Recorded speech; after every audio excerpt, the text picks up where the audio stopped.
لکه څنګه چې تاسو پوهیږئ چې پاکستان ظالم پوځ په کراتو زموږ په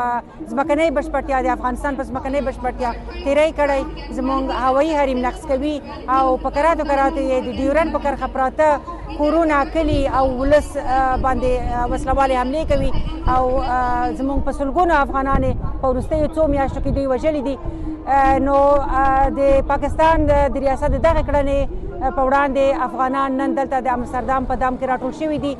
او غواړي چې خپل احتجاج د دغې کړنو په مقابل کې نړیوالو ته ورسوي. دا چې د پاکستان د دغې کړنو تر شا کوم سیاست پروت ده یا کوم ستر قدرتونه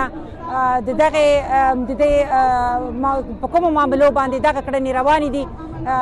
دغه ځان ته علیحده بحث ده. ولې افغانان هیڅ کله اجازه نه ورکوي چې زموږ د ملت، زموږ د ولس وینه توی شي او د افغان د وینې تویولو په مقابل کې نن افغانان دلته راټول شوي دي. دوی په هیڅ کوم سازمان یا په ګوند پورې اړه نه لري. دغه هغه افغانان دي چې په هالنډ کې اوسیږي او یو خودجوشه حرکت دی چې د خپلو افغانانو د اواز رسولو لپاره نړیوالو ته دلته راټول